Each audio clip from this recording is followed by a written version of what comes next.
نحمده ونصلي ونسلم على رسوله الكريم اما بعد فاعوذ باللہ من الشیطان الرجیم بسم اللہ الرحمن الرحیم۔ تلوار کا حق کیا ہے؟ جس بندے کے پاس عہدہ آ جائے، مقام آ جائے حق کے لیے، اس کے بارے میں میرے آقا نے کیا فرمایا؟ میدان احد میں حضور نبی کریم صلی اللہ علیہ وسلم نے تلوار اٹھائی اور اعلان فرمایا من یأخذ ھذا السیف بحقہ، یعنی اس تلوار کا حق کون ادا کرے گا؟ حضرات گرامی قدر حضرت علی المرتضیٰ کرم اللہ وجہ الکریم آگے بڑھے، فرمایا یا رسول اللہ مجھے عطا فرمائے، میں اس کا حق ادا کروں گا۔ حضور نے منع فرما دیا۔ حضرت عمر ابن خطاب رضی اللہ تعالیٰ عنہ آپ بڑے، آقا علیہ الصلوۃ والسلام نے منع فرما دیا۔ پھر اس کے بعد حضرت زبیر بن عوام رضی اللہ تعالیٰ عنہ آپ آگے بڑھے، میرے کریم آقا علیہ الصلوۃ والسلام نے منع فرما دیا۔ اسی اثناء میں حضرت ابو دجانہ رضی اللہ تعالیٰ عنہ حضور کی بارگاہ میں حاضر ہو کر عرض کرنے لگے یا رسول اللہ صلی اللہ علیہ وسلم، جلیل القدر تین اصحاب آپ کی بارگاہ میں آئے، آپ نے منع فرمایا، اس کی وجہ کیا ہے؟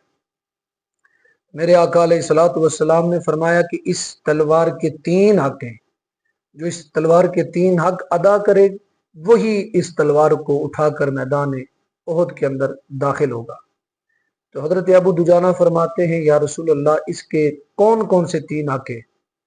پہلا حق میرے آقا علیہ الصلوۃ والسلام نے فرمایا کہ اس تلوار کو اتنا چلاؤ کہ کفار پر دین کو بچانے کے لیے، رسول اللہ کی عزت اور ناموس کے لیے یہ ٹیڑھی ہو جائے۔ پھر فرمایا یا رسول اللہ اس کا دوسرا حق کون سا ہے؟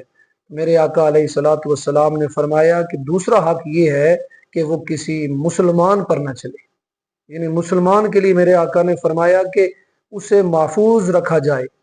تو تیسرا میرے آقا علیہ الصلوۃ والسلام نے فرمایا کہ جس مرد کے ہاتھ میں یہ تلوار ہو وہ میدان جنگ کو چھوڑ کر نہ بھاگے۔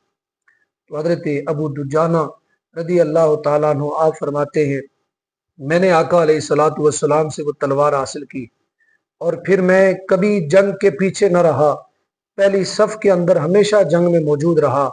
تو جب آپ فرماتے ہیں میں تلوار حضور سے لے کر میدان کارزار کے اندر جانے لگا تو کریم آقا علیہ الصلوۃ والسلام نے فرمایا یہ دیکھو یہ چال اللہ کو بڑی ناپسند ہے۔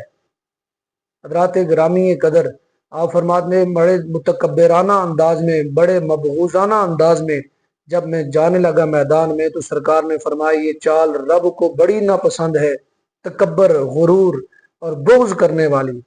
پھر میرے آقا علیہ الصلوۃ والسلام مسکرائے اور فرمایا کہ ہاں ایک مقام پر اللہ اور اللہ کا رسول اسے بڑا پسند فرماتا ہے، اور وہ مقام کون سا ہے؟ فرمایا وہ مقام وہ ہے جب قرآن کو بچانے کے لیے، عزت و ناموس رسالت کے لیے، دین کی بقا کے لیے، صحابہ کرام کے تحفظ کے لیے، اہل بیت اطہار کے تحفظ کے لیے جب میدان میں تکبر غرور کے انداز میں جب مخالفین کے سامنے آقا علیہ الصلوۃ والسلام فرماتے ہیں اکڑ کر جو بندہ چلتا ہے تو اللہ اور اللہ کا رسول اسے بڑا پسند فرماتا ہے۔